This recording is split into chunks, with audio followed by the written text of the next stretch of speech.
ازيكم يا جماعة عاملين ايه؟ اهلا بيكم في قناة يويو مجدي هاند ميد. النهاردة هنعمل كوفية لذيذة قوي وخفيفة وبهورة صلصة برضو زي ما اتفقنا. بحيث ان هي تكون سهلة معانا في الشغل وفي نفس الوقت توفر معانا كمان في الخيط نسبة الصراحة لكل الاسعار. يعني حابة اشارك معاكم الفكرة، يعني ان انا شايفة طبعا ان اسعار الخيوط كلها بتزيد بزيادة رهيبة، وفكرة ان كلنا معتمدين على الاونلاين او البيع بالقطع مش جملة، فعلى اساس ان نقدر نحط مكسب ولو بسيط جدا لشغل ايدينا. فانا شايفة بصراحة ان الدنيا لا بتزيد زيادة كبيرة، ومهما كان احنا بنتكلم في حاجات سواء الاكسسوري او الكوفيات او الشنط كلها يعتبر حاجات كماليات. يعني بمعنى اصح ان السوق بتاعها كبيع. اللي هيجي يشتري الحاجة اللي هو عنده رفاهية الماديات انه يقدر يشتري ده. لو ما عندوش الرفاهية دي فاوريدي الموضوع هيبقى بالنسبة له صعب. وطبعا اعتقد كل اللي شغالين في الهاند ميد، يعني من زمان كنا بنقابل اصلا فكرة ان الناس بتفاصل معانا، بتحاول تقعد تقلل في السعر، بتلغي الفكرة خالص ان دي حاجة يدوية مانيوال. انتي لابساها حاجة سبيشال ليكي، حاجة معمولة مخصوص بشكل معين ليكي. الناس بتلغي كل ده وبتتعامل عادي كأنهم ما بيفاصلوا في قماش جملة مفيش اي حاجة. تقولك ده ب50 جنيه، ده ب60 جنيه. اصلا احنا يعني انا البقرة دي كانت وصلت لي كام حاجة و30 جنيه، مش فاكرة 35 ولا كام ولا 38. من كتر ما انا اتصدمت يومها في الاسعار البقر دخلت اصلا في بعض. يعني بالنسبة لي حتى اللي انا فاكراه كويس القطيفة بقى ب38، ودول كانوا زادوا برضو في نفس الرنجات ال30. فانا يوم اخدت الاسعار اتصدمت، بس كان عاجبني الخيوط فجبتها وقلت انا كده كده انا بحاول ان انا ما اجيبش اعداد كبيره، جايبه بقره مثلا من كل حاجه على اساس ان احنا نعمل بيها شغل اعرضه لكم. برضو هحاول اعرضه، اتباع ما اتباعش ابقى ما خسرتش قوي ان انا حاجه البسها الوان كويسه البسها. فيعني انا هحاول ان انا شغلي كله يعني في الفتره دي ان نحاول تبقى حاجات فيها توفير. انا من ضمن التوفير ده تاني مرة ان انا استخدم الخيط ده. المفروض هو ان هو خيط حاجات بيبيهات وكلام من ده، بس انا لقيته بصراحة اللي هو اللايس سكرين. بس انا الميزة الوحيدة بالنسبة لي اللي هقولها لكم ان هو 320 متر. انا دي الميزة اللي انا مستوقفاني واللي مخلياني اعمل فيديو حتى بسجله لكم. هتلاقوا فيه اصوات الشارع بقى وكلام من ده، مش لاحقه ان انا افلتر، بس انا كنت عايزه اقول الكلام على الطبيعه واخد وقتي في الفيديو. فانا بقيت بدور على العدد الامتار. انا ما عدتش هدور عدد امتار والامتار وخيط كويس انه ما يوبرش او ما يعملش مشكله وما يبقاش خشن، انه يبقى ناعم. يعني انا برضو بقول لكم طريقه التفكير اللي انا بدات افكر فيها، وانتوا برضو كل واحد وحريته او نوع الخيط اللي بيحب فيه. انا بالنسبه لي كنت بحب جدا الخيوط القطن في الكوفيات، وعلى فكره كانت بتدفي جدا، بس انا لقيتها برضو زادت قوي وعدد الامتار مش كبير. عشان اعمل كوفيه حلوه هاخد شلتين 3، فلقيت الموضوع كبير. غير كده في تركة تانية انا عملتها في الكوفية اللي فاتت. ما كلفتنيش زي ما قلت لكم غير شلة واحدة، وقدرت ان انا اعمل لها كمان شراشيب بالتركة كده. هقولها لكم بس ان شاء الله هظبطها كده في فيديو قصير او اقول لكم، واحاول ان انا في الفيديوهات القصيره بعد كده او الريلز ان انا لو قدرت ان انا اسجل حاجه بصوت على طول اقول لكم تريكات بسيطه نقدر نستفيد منها ونستغل حاجات موجوده في السوق، بس انه توفر لنا تكلفه. وبرضو يعني مش خساره فيكم ان انا اقولها هنا دلوقتي وابقى انزلها فيديو قصير تاني، انه في خيوط. هحاول اوريكم البقره. في خيوط صوف مصري تمام 50 جرام، سعرها رخيص جدا. كانت بحوالي 16 جنيه تقريبا. عايزه اقول لكم ان انا جبت اللون اللي هو البنك تبع الكوفيه اللي فاتت وقصيت منه وعملت الشراشيب واتبقى معايا كل ده. يعني هي 50 جرام، انا خدت بس من جوه اللي هو الدايره اللي جوه، فاهمين قصدي؟ فما كلفتنيش حاجه، وهتفضل معايا اي بقى درجه من درجات كوفيات بنك او كده هعملها هقوم واخده من دي. فانا بدل ما استخدم شله جديده وبدل ما ان انا بضاعف في السعر وفي التكلفه، فدي برضو شوية افكار اتمنى انها تساعدكم وتفرق معاكم، يعني اتمنى انها تفرق معاكم، لان انا عارفه ان دلوقتي الوضع والسوق صعب. تعالوا نبدا مع بعض كده. الغرزه اللي انا جربتها هي غرزه بسيطه جدا، ويمكن يكون في ناس عملتها بصور مختلفه. انا جمعت غرزتين سهلين قوي لاي حد متعلم كروشيه او مبتدئ هيقدر يعملهم معايا. وتعالوا نبتدي مع بعض.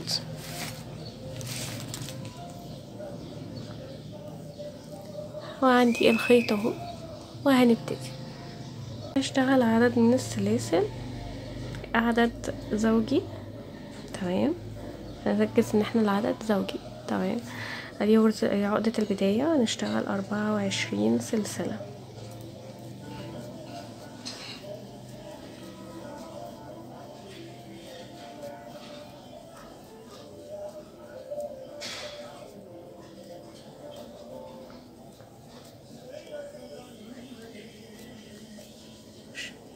ده 24 سلسلة، ده العرض اللي انا هشتغل عليه.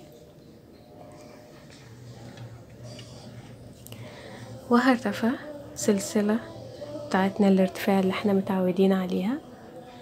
تمام، وهبدأ ادخل في كل سلسلة هشتغل فيها غرزة حشو عادية.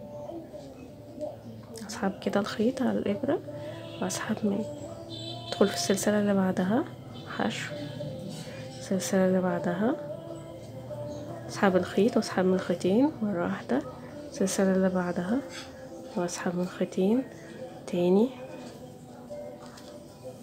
لحد نهاية السطر. وصلنا كده خلاص للنهاية. وهنبدأ نرتفع. ده كده السطر بتاعي، وهنبدأ نرتفع الدور الجديد هنركز فيه. انا هرتفع الارتفاع الاساسي بتاعي سلسلتين. تمام، وهاخد سلسلة تالتة كمان وهفهمكم ليه. السلسلة التالتة دي اللي هتبقى قصاد الغرزة دي، لان انا هسيب الغرزة دي وهشتغل في الغرزة اللي بعدها عمود بلفة. ادخل كده واسحب من اول خيطين وبعدين الاتنين التانيين، وهعمل سلسلة زي اللي انا عملتها هنا، وهاخد لفة على الابرة وهسيب الغرزة دي وهدخل في اللي بعدها تاني غرزة. هحاول اظهر الاضاءة شوية كده. اطلع من خيطين والاتنين التانيين واعمل سلسلة واخد لفة على الابرة واسيب الغرزة اللي عليها الدور وادخل في تاني واحدة، بدخل تحت في وسط الغرزة تحت الخيطين. تمام، واسحب الخيط وسلسلة واعمل تاني، اسيب دي وادخل في التانية سلسلة، ادخل في تاني غرزة برضو واسحب من خيطين والاتنين التانيين وسلسلة واخد لفة على الابرة وادخل في الغرزة اللي عليها الدور، وهكذا لحد نهاية السطر بنفس الكيفية. يعني احنا بنتكلم انه لو حد مبتدئ لو بس عارف غرزة الحشو والعمود باللفة هيبقى الموضوع سهل جدا. والسلسلة ده اللي احنا شغالين بيه المرة دي. كده تاني سلسلة. وبصوا بقى علشان احنا شغالين من الاول ان احنا عدد زوجي، فانا فعلا بقى معايا غرزة ودي السلسلة بتاعة الارتفاع، هي دي اوسعها كده واظبطها وهدخل فيها ان هي دي اللي عليها الدور، اسحب الخيط وامد بلفة عادي جدا عليها. فكمان بدأنا عدد زوجي فالموضوع مظبوط معانا. شايفين كده بدأت تبان الغرزة معايا. الدور ده هنشتغل ازاي؟ لان كل اللي هنشتغله بعد كده هيبقى تكرار للسطرين دول، تكرار لنفس وضعية السطرين دول. هنعمل ايه؟ هنرتفع المرة دي سلسلة واحدة، السلسلة دي كأنها قصاد الغرزة، السلسلة اهي كأنها قصاد الغرزة دي خلاص. تمام، هشتغل هنا واحدة حشو، فوق الغرزة غرزة حشو، على السلسلة غرزة حشو، فوق الغرزة واحدة حشو. يعني برجع السطر الاولاني معايا تاني، نفس الكلام فوق كل غرزة غرزة، وفوق السلسلة غرزة، لان كل سلسلة كانت قدام سلسلة تانية او كانت قدام غرزة تحت سيبناها. لو تلاحظوا الموضوع سريع خالص، يعني انا حتى مش عاملة تسريع للفيديو ولا اي حاجة. كمل.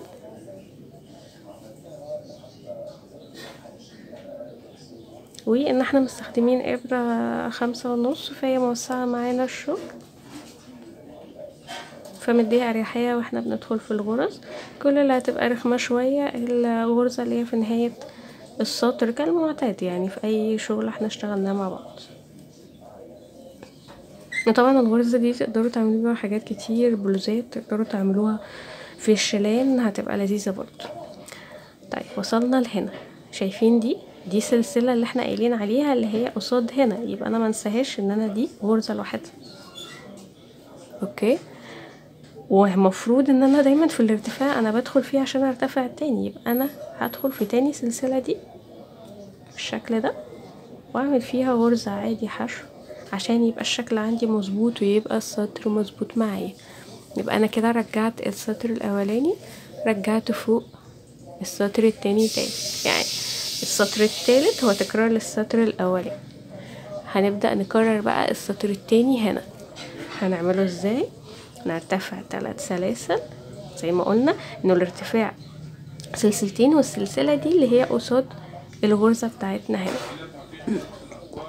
ناخد لفة، والمرة دي هتبقى اسهل لان انا مش هحتاج ان انا اعد الغرز، يعني المفروض السلسلة قصاد دي، انا المرة دي مش هحتاج بقى ان انا اعد واسيب وكلام من ده، انا عندي الغرزة اهي، لان انا لو ظبطت الدنيا في اول سطر انا اقدر اشتغل عليه على طول. فهدخل هنا اهو اشتغل عمود بلفة سلسلة، هروح على طول على العمود اللي قبل اللي احنا عاملينه قبل كده، اشتغل فوقيه عمود بلفة سلسلة، ادخل تاني على العمود اللي فات اهو سلسلة تاني.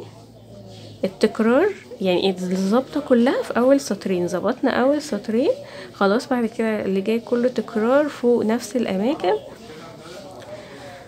فهتلاقوا الموضوع سهل اوي وسريع في نفس الوقت. يعني غرز ما فيهاش لخبطة او لعبكة كتير، غرز ابتدائية اساسية عادية خالص، بس احنا يعني اللي بنشكلها ونلاقيها على بعضها ونعمل شكل مختلف. وده اللي عايزاكم كلكم اصلا تبداوا تعملوه، انه مش لازم نلتزم بحاجات باجات معينه موجوده او الغرزه دي منتشره مشهوره فانا اعتمد عليها، لا احنا ممكن احنا نشتغل احنا مع نفسنا حاجات وتطلع شكلها كويس عادي. انا قبل ما بعمل لكم الفيديو بكون مجرباها ومجربه قطعه كويسه طويله واشوف الشكل وبعد كده بعرضها لكم، وبتطلع الحمد لله كويسه وباخد يعني رد فعل عليها كويس. انا كملت الدور مخصوص عشان اوريكم هنا النهايه، انه ما نستعجلش في النهايه. هنا لازم افرد الحته المتنيه دي اللي هي بتاعه الارتفاع، افردها وما انساهاش وادخل فيها مظبوط، ما ادخلش في الغرزه اللي قبلها واستسهل عشان ما يحصلش ميل في الكوفيه بتاعتي، يبقى كله دايما على خط واحد. وانا ارتفع سلسله، وده كده بدايه الشكل عندي. طبعا كل ما هنرتفع عليها نفس الارتفاع بتاع السطر ده هتلاقوها مفرودة اكتر. هشتغل شوية واوريكم شكل الشغل. كده اشتغلت شوية اوريكم اهوت الشكل. صغر بقى الشاشة، ده الشكل اهو بعد ما اشتغلنا قطعة، او زي ما انتوا شايفين اصلا لون الخيط حلو قوي، يعني الدرجات جميلة، ودرجات الجنجان اللي موجودة دلوقتي في السوق اصلا كلها حلوة بصراحة. وانا بحب عموما خيط الجنجان اللي هو بندخل الوان كتير ونقدر نلبسها على كذا حاجة. هكمل بقى الكوفية للاخر واقول لكم اوريكم شكل النتيجة بتاعتي. عايزة اقول لكم ان انا خلاص خلصت الكوفية بتاعتي، شايفين انا يعني من عشاق درجات الجنجة، يعني انا بحبها جدا في الكوفيات. يعني بصوا وهي على بعضها كده تحفة قوي. لو جربنا انه هتتلف، عايزة تنتبهوا بس الطول بتاعها، يعني تتلف كده وكده وكده، ما شاء الله طويلة. هقيسها لكم واوريكم العرض قد ايه، بس هنقفل السطر الاخير بتاعنا.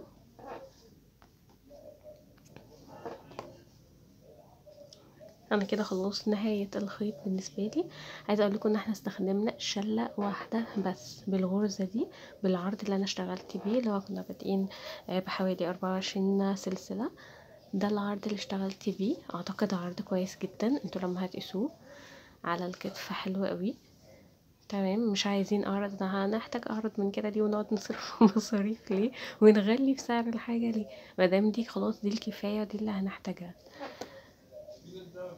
فهنرتفع هنا سلسلة. تمام، وهاجي هنا هزود بس غرزة زي ما انتوا شايفين هنا. السلسلة الاولانية بتحسوا ان هي شوية واسعة، فانا عايزة ادي نفس الرينج الواسع ده في الطرف بالذات، عشان الطرف هو اللي بنستخدمه كتير. فالمرة دي الارتفاع كنا بنشتغل هنا على طول.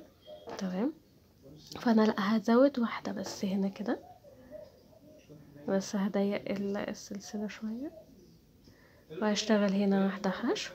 فهنا بقى زي ما كنا شغالين بقى واحدة فوق الغرزة اللي فاتت وواحدة في النص، علشان ننهي السطر بتاعنا. يعني انا بس زودت الحركة دي على اساس تدي اريحية شوية مع الطرف وحركة الطرف، وانه ما تبقاش الطرف مضموم في النهاية مش اكتر. لكن غير كده ما نزودهاش واحنا شغالين، علشان ما تلاقوش ان الشغل او الشغل الاسطر زاد. عايزه اقول لكم ان انا اصلا اتفاجئت بالطول بتاعها مع الغرزه دي، وان فرطت معايا. انا ما احتاجتش خالص ان انا افتح الشله التانية. انا بالنسبه لي الشله دي تكفي، والطول اللي وصلنا له يكفي جدا. وهقصلكوا بالمزوره بس نبقى قفلنا دي مع بعض كده سوا.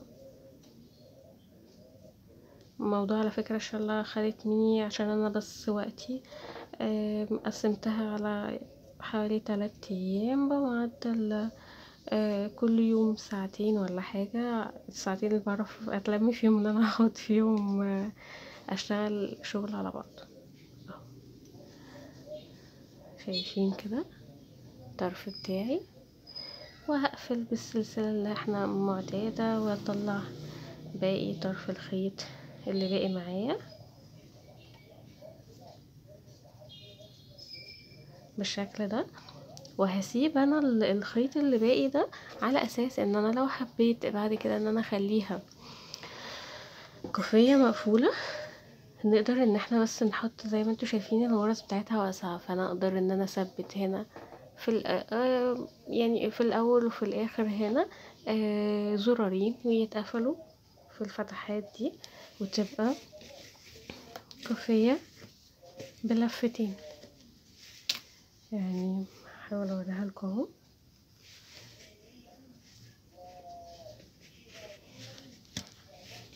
هتبقى لفتين مرتاحة جدا جدا.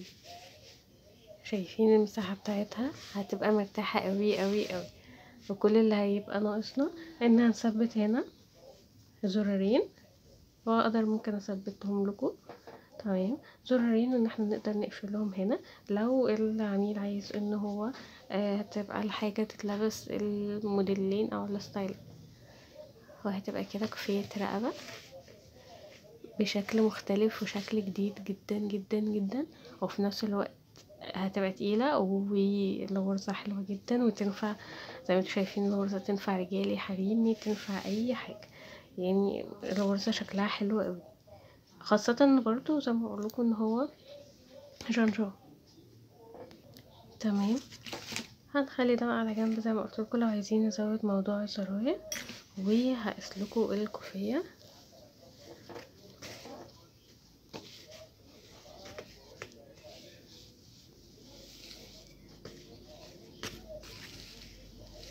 طبعا هي بس مضمومة لسه من ايدي من الشغل، اني كنت شغالة قدام الكاميرا على طول.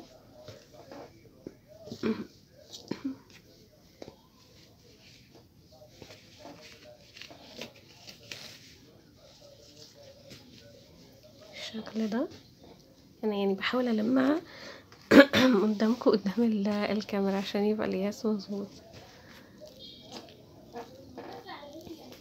وهنقيس كده تمام.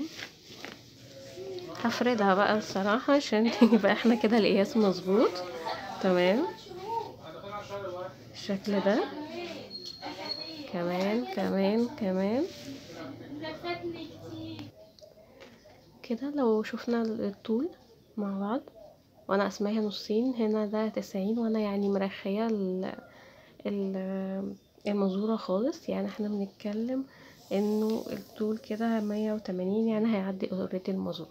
يعني ده 90 ده طول نص واحد اهو زي ما انتوا شايفين، يعني حوالي 180 سنتي ده، واحنا مش شادين الكوفية اصلا، يعني انتوا متخيلين. فبجد لا حلوة جدا، وبالعرض ده كويسة قوي. احنا مش عايزين حاجة عريضة قوي، اوريدي كلنا لابسين الجواكت الكوخ، الجواكت العادية، البلوفرات، السويت شيرتات، فعايزين حاجة بس تتلف على رقبة وتبقى للتدفئة مش اكتر. فاعتقد انها فكرة حلوة قوي. الغرزة لذيذة، سواء ان انتوا هتقفلوها ان هي تبقى حوالين الرقبة كوفية رقبة، او ان انتوا هتستخدموها كوفية عادية فهي طولها مناسب يناسب ده او ده. الغرزة حلوة، تقدروا تستخدموها كمان في اي حاجة عايزين تعملوها كروشيه عموما. اتمنى ان انا اكون فدتكم في الفيديو ووصلت لكم الرسالة اللي انا عايزة اوصلها بصورة واضحة، وهستنى رايكم وكومنتاتكم ولايك للفيديو والاشتراك بقى لو انتوا لسه اول مرة تشوفوني. وطبعا فيديوهات كتير هنعملها ان شاء الله، حاجات كلها شكلي، وهنكمل كمان في فيديوهات شنط الخرز باذن الله بافكار جديدة.